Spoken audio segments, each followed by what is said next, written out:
هو ليونيل ميسي ضد تكتيكات؟ سؤال مهم، بس عشان اجاوبك عليه محتاج ان انا نفصص السؤال ده عشان اجاوبك باستفاضه. هو ليونيل ميسي ضد التكتيكات؟ لا، ميسي هو التكتيك نفسه. هقول لك، ميسي في كل المنظومات اللي لعب فيها قدر يوظف نفسه صح في المنظومه، يعني هو اللي بيضيف للمنظومه مش العكس. يعني ايه الكلام ده؟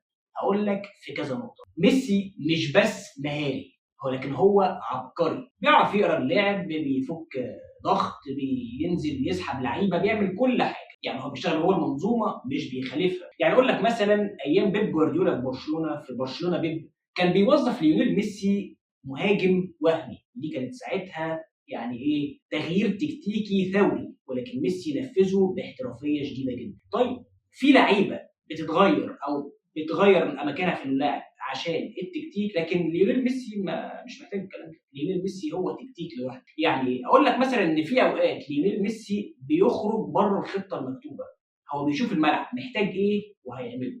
يعني ده في حد ذاته تكتيك واسلوب مرن. طب في الارجنتين هقول لك يا سيدي ان في كوبا امريكا 2021 وكاس العالم 2022 سكالوني ايف له خطه كده بالبلدي ليه تناسب قدراته وتخدمه، وفعلا ميسي اشتغل جواها تكتيكيا وبقى بتحولات وبيفك الضغط وبيعمل كل حاجه. الخلاصه يا سيدي، ميسي مش ضد التكتيك، ميسي حاله نادره لازم تتأيف له كده خطه تناسب قدراته وهو هيخدمك فيها صح. فبس كده يا صديقي العزيز، ما تنساش اللايك والفولو عشان يوصلك كل جديد. سلام.